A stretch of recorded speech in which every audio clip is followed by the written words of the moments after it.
I mean, like yesterday, I remember going in and I told him goodbye. Mm-hmm. Because I was like, I don't want to be here anymore. Hey guys, thanks so much for joining us on the Recovery Vow podcast. I'll be your host. My name is Eric. On today's show, we'll be talking to Shaun and Angela. Now, Shaun, he's got 10 years in recovery, and his wife, Angela, she's a counselor. That's an interesting dynamic there. So we're going to talk about that. So just sit back and join us as we hear their story.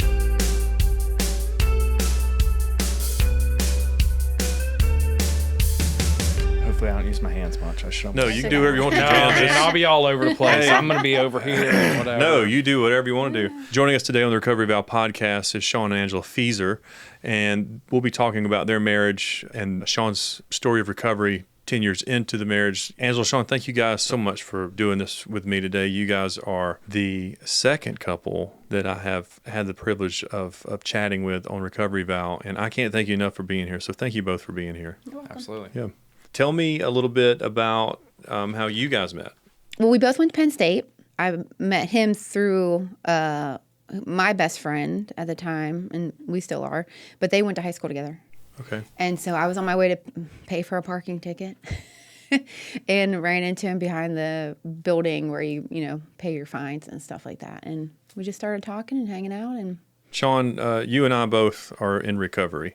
I've got 13 years, coming up on 14 years, and I believe you said you had 10? 10 end of this month. 10 at the end of this month. That's Yep. awesome.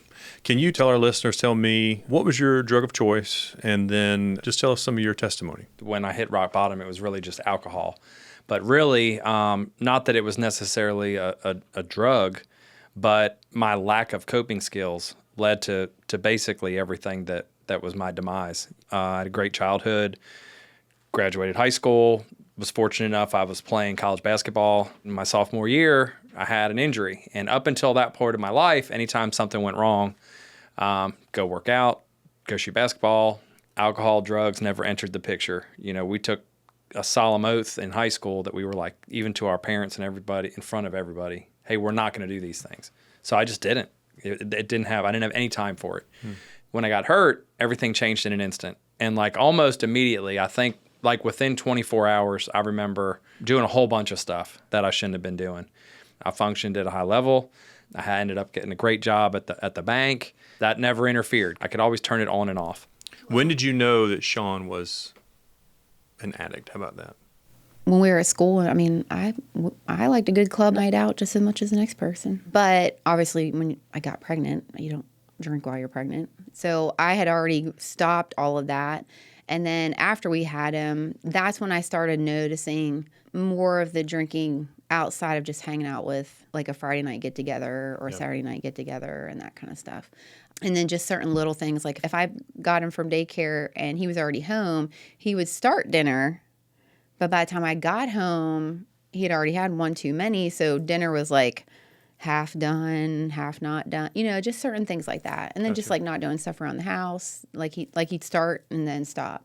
I used to never put stuff away because I would always be like working on something and then it was an extra shot of vodka or the extra drink or the extra whatever, where then you forget about it and then you'd have to go back and find stuff. Like another big thing was smoking cigars, which, obviously there's a lot of health concerns there, but even that was an issue, just another layer on top of all the behavior that was changing and whatnot. After probably 2014, after our daughter was born, is when really things like escalated and I just saw this spiral, and so as a counselor myself, in that moment at the time, all the things run through your head and I'm, trying not to compartmentalize things so much as a counselor that I'm disconnecting from the wife role and the impact on our marriage and as a mom and all that, because I knew based on studying development and how the brain works that our son was at a pivotal age,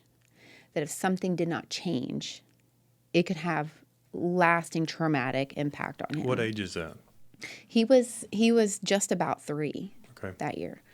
And then our daughter obviously was a newborn. Even though I was a counselor and I knew all the right things to do, I couldn't help him. Right. But you can't help somebody that doesn't want help yet. Mm-hmm. And we had talked about like, well, go here for detox or go here and but I didn't see that I had a problem. he didn't see he had a problem. Yeah. From when I got hurt, we went almost 13 years. I did not exercise, not so much as like run to the mailbox. I just completely stopped doing that. And you were how old when you got hurt? 19. 19 years old. 19 years old. So fresh out of high school. Fresh out of high school. Yep. We had a son at the time. He was younger. We were getting ready to have another one. But my mechanism for coping was to go to alcohol. And with alcohol or whatever the drug is, at some point or another, you forget about everything else that you're doing. I just had to surrender everything and give it to the Lord to be like, I need you to save him because I can't. And I couldn't pray, Lord, change him, or Lord, show me not that why we shouldn't get a divorce. I mean, I was looking it up and planning it, and I'm moving back to Pennsylvania and like all this stuff. But I had to change my heart. So I had to start praying like, Lord, I need you to change him. I need you to save our marriage. Like, I just had to surrender it all. That's when he did agree to go to a doctor. Because I'm like, all right, well, if I can get him to go to a doctor, it was just a PCP. Then he's hearing from somebody else outside of me. I let her go with me, which I knew was going to be bad, because if you're an addict, a lot of times you're kind of like a ninja. You like sneak around in the dark. Yep. You hide a lot of things. So I was like, okay, this stuff is going to come out. So basically he told me, I think I was depressed. I was extremely overweight. I had high cholesterol. The feedback that he gave him was information. I mean, I had been barking at him for months of, you're just self-medicating, whether it's this or that. And that's kind of how the doctor approached it. He wanted to put me on some medicine, and, I know best. I'm me. So I'm like, not going to happen. So we're out in the parking lot, and she's kind of like, what are you going to do? And I was like, I'm not doing nothing. I'm not taking that medicine. We can throw this up. Well, I just so happened to have the door open. Well, I have like the mini bottle of vodka sitting in the car door. She grabbed that out. She's emptying that. I'm yelling no, trying to get my mouth down there, literally to like drink the alcohol because I'm freaking out, whatever. And then I see she goes in my glove box area. She grabs my wallet. She takes my debit card. And she was like, look, like, this is it. She said, you got three things. She said, you need to find yourself. You need to find the Lord before you can find me. Plain and simple. Whoa, that's powerful. So 3 comments right there. And I just had to set a hard boundary of like, this is it. You have to find yourself. And I need you to find the Lord. Because I knew nothing else was going to save this situation in our marriage except for the Lord. I did not grow up in church. My growing up in church was, if one of the kids on the basketball team was like, hey, we're having a sleepover, and mom and dad were like, they're going to take me home, and they'd be like, hey, we'll take you home after church tomorrow, I would go. I didn't listen. You can go to church and not listen, plain and simple. I mean, you can read the Bible and not listen to it. You got to walk it too. So I Googled it. I'm like, okay, well, you have to pray. And I'm like, gosh, how do you pray. how do you pray? I've been there, man. I can totally relate to everything you're saying. But I saw something that said in there that the reason you pray is because there's something that's more powerful than what you are. And I was like, okay. So I remember that night, she fell asleep, my son fell asleep. I remember, like yesterday, I remember going in and I told him goodbye. Because I was like, I don't want to be here anymore. I remember kissing her goodnight, and I was like, this is it. But before I went to bed, I laid down at the foot of the bed, and I said, if you are so powerful, Lord, I will do it your way starting tomorrow. I'll give you everything I have. And that was the important thing. I didn't say, I'll just start going to church. I said, I'll give you all of me. And I went to bed. And sometime in the morning, I remember hearing a bird. I heard a bird chirping, and I was like, whew, I'm here. And that's, we went forward 100% every day since then, waking up saying, this could be the best day of my life. That's amazing, Shaun. Never went to rehab.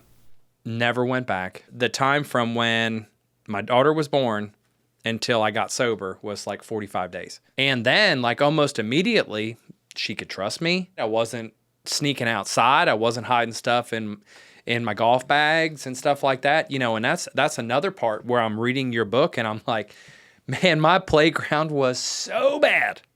It was so bad.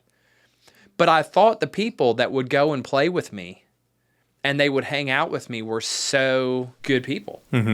But then you realize you're just the fourth person in the foursome. You're just this, you're just that. If you're not there, they replace you. Life goes on. They'll play with 3. I didn't know that I could do that with the Lord. And I could put the Lord in my life and say, okay, now you're playing with me. And now it doesn't matter, what else is going on. As we take a break, I just wanted to mention one of our sponsors, and that would be David Bagwell. He owns Bagwell Insurance here in the CSRA. And David, you and your family are neighbors of mine, and I thank you so much for your sponsorship of the podcast. If you need help with any insurance, call David Bagwell at Bagwell Insurance. Obviously, like, he woke up glorious that morning, hearing the birds chirp and he's alive and all that. And I woke up and I'm like, still a little bitter. We just had that fight the night before and I was about to kick him out of the house again. And, that kind of stuff. So then I had to go through my own, what I call recovery or forgiveness over the next couple of years, forgiving him and forgiving myself. It was the thorn. Yeah. And we would talk about it, and eventually the day was, and it's very powerful for everybody in their faith walk. We take something to the altar. We say, okay, I'm going to give it to the Lord. And then we go to turn to go back to our seat and we say, oh, let me just take it back. Let me just take it back with me. And we don't really leave it there. Right. And so then I think we got to a point, and it was probably even years down the road, where I was just like, I'm not going back. I'm not going back.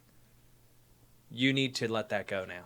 Good. And it was almost just then, it wasn't like instant, but then it was like just one day we never talked about it again. And we're like, huh. And then you hear it in another context and be like, wow, do you remember when we used to talk about that like almost every day, that it was still going to be a thorn? Because I'm man.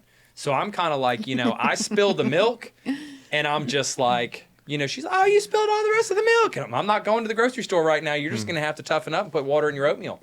And she'll be like, I'm so mad, whatever. And I'm just like, but what are we going to eat for lunch? Because I'm already over it. And she'll be like, I'm not over it. I mean, you need to make a plan. You need to. As a counselor, what do you leave at the door at the office? Mm-hmm. And then what do you bring home? That was something we had to work through too, especially myself, like the guilt that can be whispered to you through the lies of the devil of, you're a counselor. You can't even save your own husband. You help people with addiction. How can you not help your own? Like, I had to battle all of that, or you can't let people know this. You're a counselor. So like, it really, on one hand, people were like, well, you could have helped him. It was like the worst situation possible. Yeah. Yeah. Because I'm too close. I mean, it goes back to why you don't counsel people you know or love. It's a conflict of interest. Well, I was really too close to the situation. Yeah. But I had to surrender that too and be like, I don't care what people think. And that's hard. It's hard. I bet it is. That's one reason why I really wanted you guys to be one of the first couples that come on Recovery Val, because you are a counselor and you're married to a person that is in recovery. So you were in active addiction, you said 13 years? Pretty much, yeah. Yep. And then you've been clean for 10 years. 10 years. And you quit cold turkey. Cold turkey. So we talked about the ugly side a little bit of, addiction in your marriage and, your story and kind of, what it did to your marriage. So let's talk about what's life been like these last 10 years. You had that bird that told you something that morning. It says, okay, that was pretty much God talking to you. That's right. You're God awake. spoke to you in that moment. And it's been 10 years and you've got these two beautiful children. Tell me what life has been like. So we started running together, and we're on a journey to do 50 half marathons in 50 states, which we actually are going to Tennessee this Saturday to run and knock Tennessee off. But that is our time. Generally, we have about 2 hours, 3 times a week with each other. And we run at a pace where if we were probably by ourselves, we'd both run faster, because we run that we can still talk to each other. And there are times that one of us will go ahead of the other or whatever, because we have world problems that we've got to solve. But that to us is our opportunity. We're prioritizing that time together. It works in our schedule, and we have one lunch a week. We call it calendar lunch. We go to the same place, go in, eat the same thing. They never bring us menus. We sit at the same table, and phones out the whole time, just looking at the calendar, because I'm in construction, so I'm going to work 4:30. I'm usually in the office. She does her thing. I come down to say hi to the kids, and then she may go do her thing, and it's like we meet at a game or whatever. So we had to prioritize that our time intellectually and planning and everything like that had to come first. We had to redevelop, or actually, I guess, build our communication again. Because, we've reflected a lot over the last 10 years and those 5 years before that of how we spoke to each other, what we focused on, that kind of stuff. That's why we talk a lot when we run, because that's our time to communicate, good, bad, and ugly. Do you feel like that's you bringing the counselor home, or is that something Oh, you guys just committed to in the marriage? I'm sure some of it is just we both had to identify poor communication styles we had that kind of contributed to a lot of it. But with that communication, we also had to communicate expectations that we had that were not met, and then identify, are they realistic or not for us? Because, when you talk to people or people just see you on the outside, this was probably the most powerful thing anybody ever said to us one time. We shared kind of our testimony at church one night was a couple came up to us and they said, to look at you guys, we would never know. Because we're put together, like you come to church and we're always happy and whatnot. But you don't know.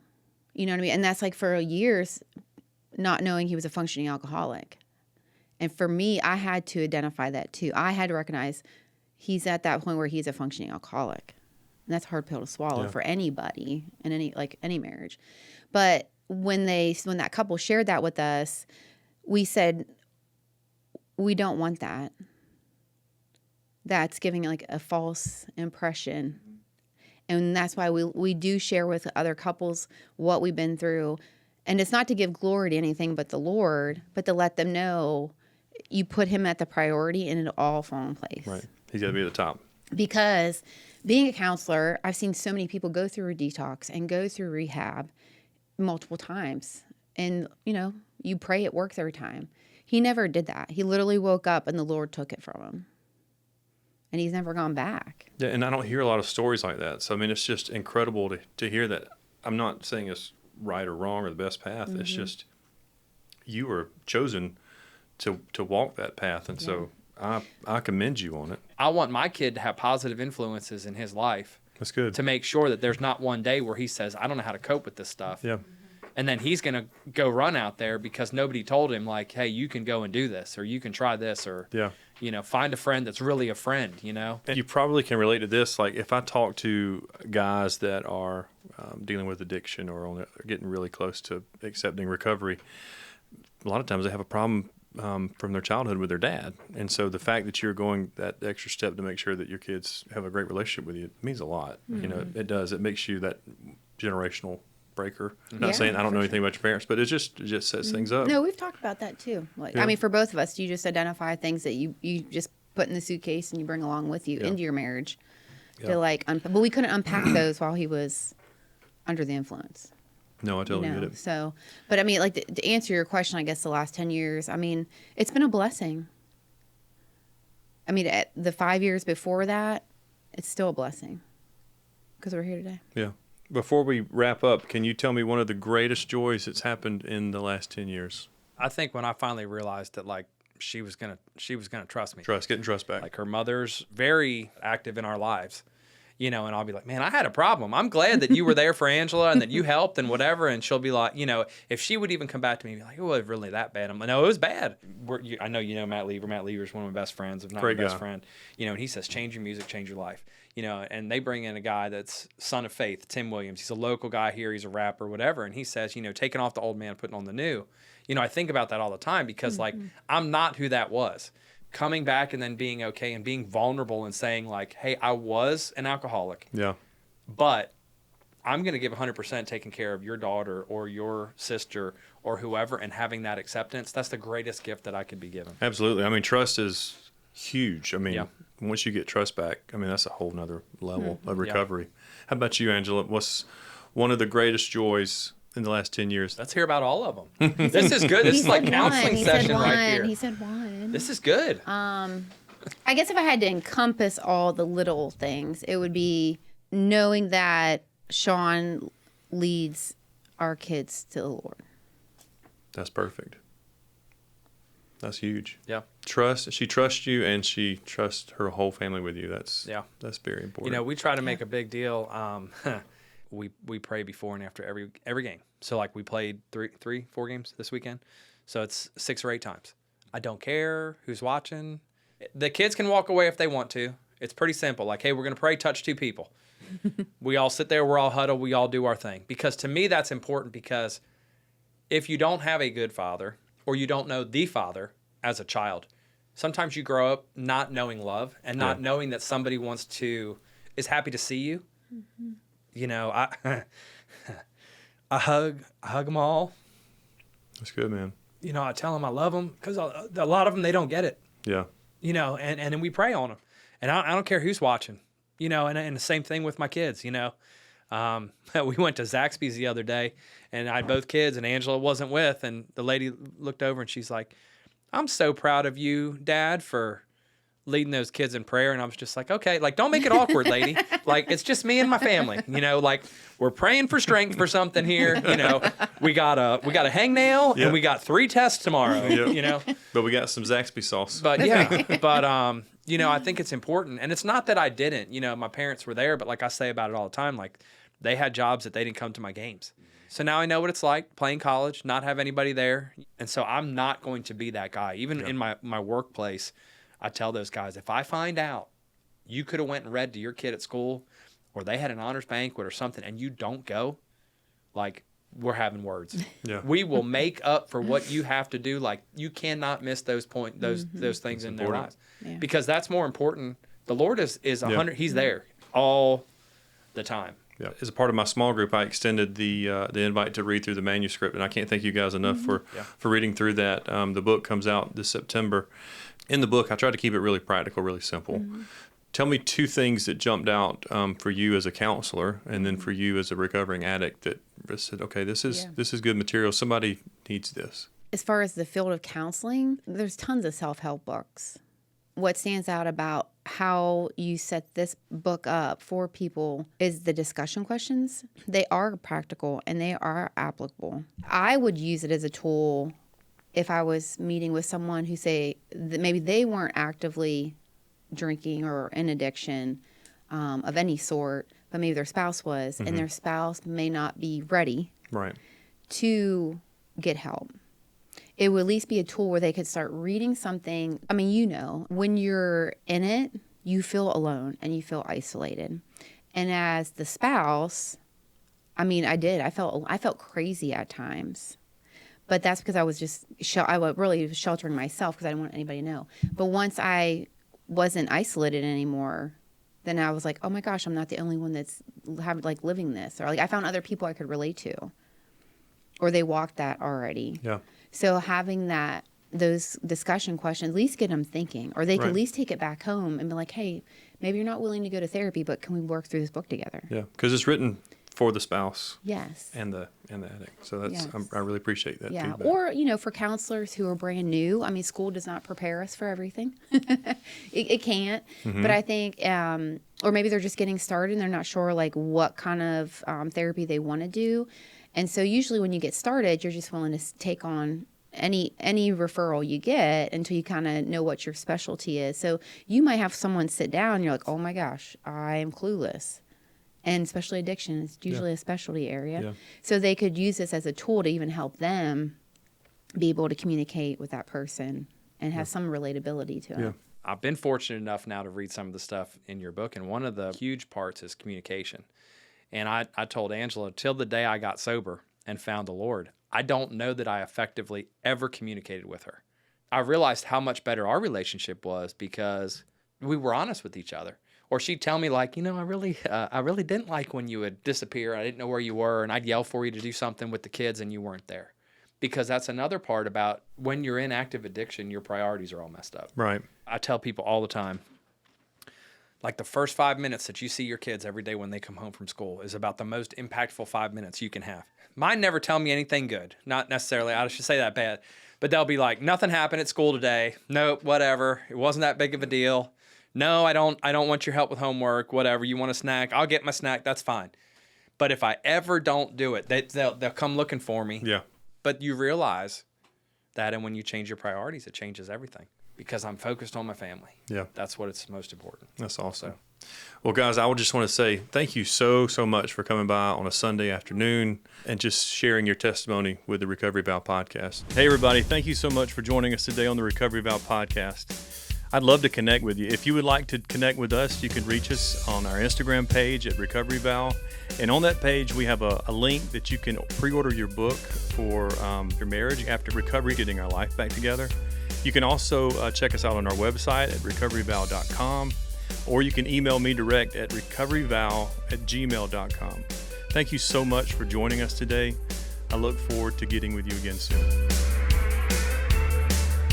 Today's episode is brought to you by Goldmec, Newsom Electric, S&S Supplies, Carpet Cleaning Pros of Augusta, Rhett Walker, Atlas Health and Wellness, Norval Fixture and Appliance, Augusta Lawn and Turf, the Augusta Dream Center, Bagwell Insurance, Sally Kohler Photography, Burrow Elijah Attorney at Law, Communigraphics, Kendra Neal Studio, Kendrick Paint and Body.